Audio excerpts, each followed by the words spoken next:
In the realm of Asgard, where gods dwell and legends are born, a crisis was brewing that would test even the mightiest of deities. Thor, the god of thunder, renowned for his strength and bravery, awoke one fateful morning to a shocking discovery. His hammer, Mjölnir, the source of his power and Asgard's greatest defense, had vanished without a trace. Thor's rage coursed through the streets of Asgard, his presence alone causing a stir among the citizens. The loss of this weapon was no small matter. Without it, Asgard lay vulnerable to the threats of giants and other formidable foes. Desperate times called for desperate measures. The goddess Freyja lent her magical falcon feathers to aid in the search. Loki, the trickster god known for his cunning and shape-shifting abilities, donned these feathers and set off on a perilous journey. With a final shimmer of magic, Loki took to the skies, his keen eyes searching for any sign of the stolen hammer. There, Loki encountered Thrym, the imposing chieftain of the giants, whose very presence seemed to chill the air around him. Tell your gods, little bird. Mjolnir is mine, buried deep where they'll never find it. Unless...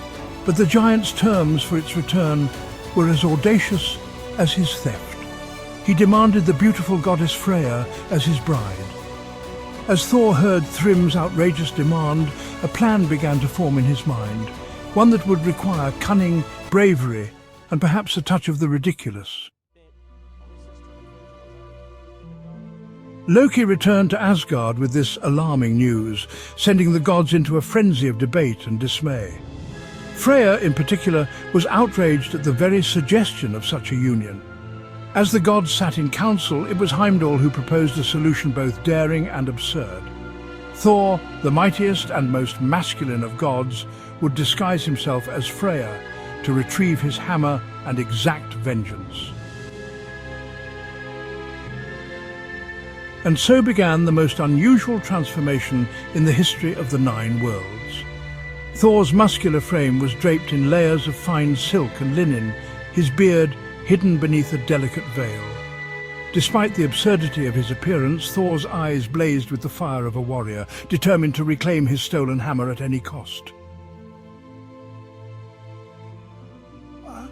The unlikely pair set off for Jotunheim in Thor's chariot, drawn by his mighty goats, their journey taking them across the realms of the cosmos, their hooves striking thunder from the clouds.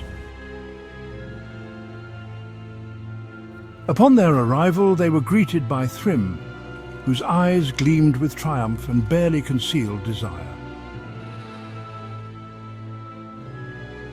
But it was here that Thor's disguise faced its greatest test, as his legendary appetite threatened to unravel their carefully crafted deception.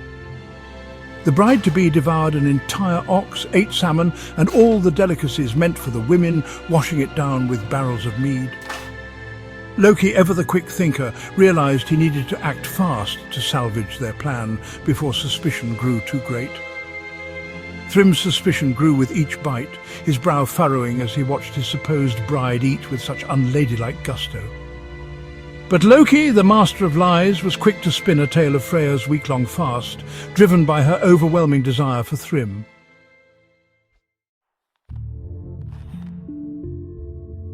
As was customary, Thrym called for Mjölnir to hallow their union, unknowingly sealing his own fate.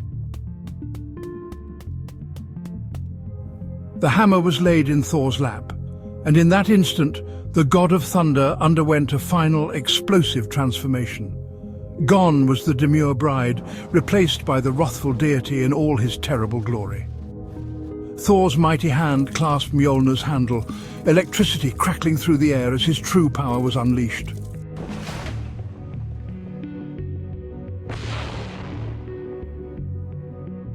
In a symphony of lightning and thunder, Thor exacted his vengeance, first upon Thrym, then upon all who had dared to mock him. The halls of Jotunheim, once filled with celebratory feasting, now echoed with the sounds of divine retribution. His honor restored and his weapon reclaimed, Thor returned to Asgard, leaving behind a tale that would be told for ages to come. And so, the story of Thor's wedding became legend, a testament to the lengths even gods will go to protect their realm and their pride.